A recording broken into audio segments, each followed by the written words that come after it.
안녕하세요. 엠블TV의 전ህ을 원장입니다. 오늘은 제가 아이들의 자외선 차단제 사용에 대해서 말씀드릴 텐데요. 언제부터, 어떻게, 얼마나, 그리고 어떤 제품을 사용해야 되는지에 대해서 자세하게 말씀드리도록 하겠습니다.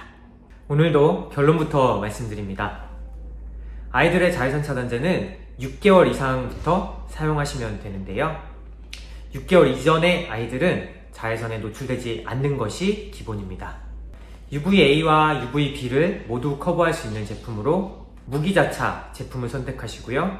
SPF 지수 15 이상의 제품을 외출하기 15분 전에 발라주시고 2시간마다 반복해서 발라주시면 되겠습니다. 이제 한 가지씩 자세히 알아보도록 하겠습니다.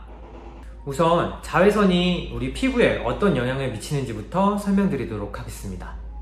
UVA는 피부를 까맣게 태우고 주름을 만드는 등 피부 노화의 주범입니다. 자외선의 파장이 가장 길기 때문에 유리창이나 옷도 통과합니다. 이에 대한 차단 지수를 나타내는 것이 PA 지수입니다. UVB는 얼굴의 홍반이나 화상, 그리고 피부암을 일으키는 주 원인입니다. 상대적으로 파장을 짧기 때문에 유리창은 통과하지 못합니다. 이에 대한 차단 지수를 나타내는 것이 SPF 지수입니다. 어린이의 피부는 성인보다 더 얇고 더 쉽게 화상을 입고 자극받기 쉽기 때문에 기본적으로 6개월 이상의 아이들부터는 자외선 차단제를 사용합니다. 외출하는 경우에는 팔과 다리를 가릴 수 있는 가벼운 긴 옷을 입혀주시고 목을 가릴 수 있는 챙이 있는 모자를 사용해주세요. 6개월 미만의 아이들은 자외선에 노출되지 않는 것이 기본입니다. 만약에 외출하는 경우에는 유모차 캐노피 등의 그늘 아래로 아이를 옮겨주시고요. 어쩔 수 없이 햇볕에 노출되는 경우에는 얼굴이나 뒷목, 손 등 작은 부위에 자외선 차단제를 발라줄 수 있습니다. 하지만 오전 10시에서 오후 4시 사이에는 자외선이 가장 강하기 때문에 외출을 피해주세요. 자외선 차단제는 UVA와 UVB를 모두 커버할 수 있는 제품으로 골라주시고요. SPF 지수가 UVB를 얼마나 차단하는지를 나타내는데요.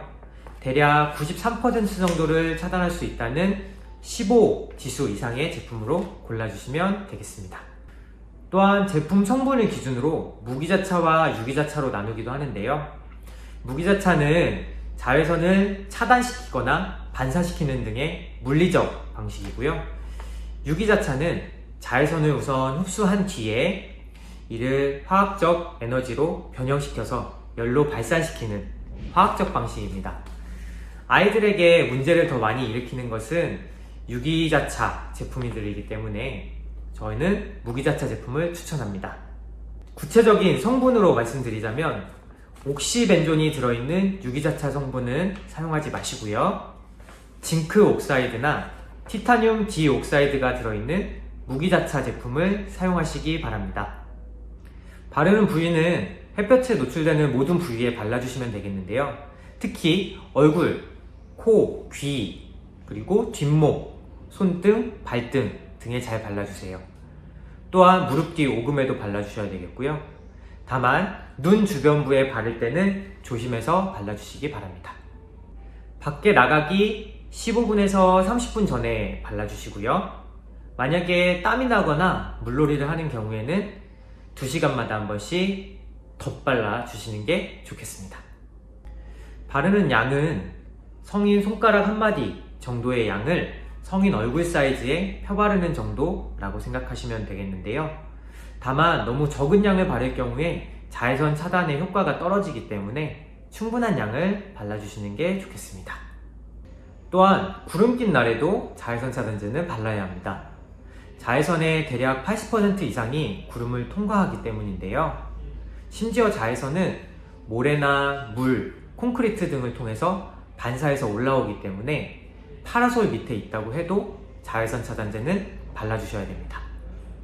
바르는 것만큼 씻는 것도 중요합니다.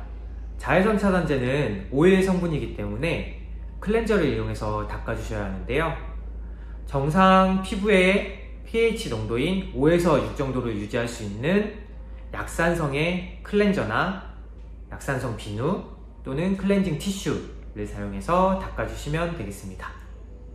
자, 이렇게 열심히 자외선 차단제를 발라줬는데도 불구하고 아이가 화상을 입은 경우에는 어떡할까요?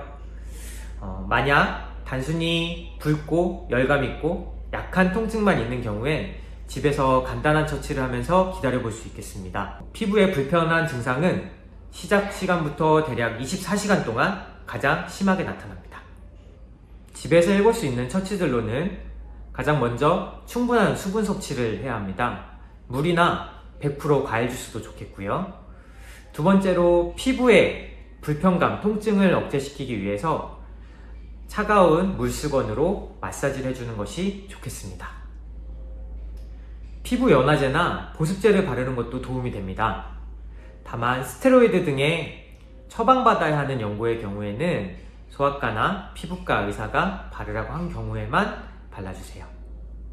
통증이 점점 더 심해진다 할 때는 브루펜이나 타이레놀 같은 진통 해열제를 복용하는 것도 도움이 됩니다. 아이의 일광화상이 완전히 좋아지기 전까지는 햇볕에 노출시키지 않는 것이 좋겠습니다. 그런데 만약 통증이 심하면서 물집이 생긴다든지 두통과 어지러움이 동반되면서 열이 난다든지 하는 경우에는 탈수나 열탈진 아니면 심한 전신 화상일 수 있기 때문에 병원으로 꼭 방문하셔야 됩니다. 이상으로 자외선 차단제에 대해서 자세히 알아봤습니다. 추가적인 질문사항은 댓글로 남겨주시고요. 오늘도 경청해주셔서 감사합니다. 엠블TV의 전ህ을 원장이었습니다.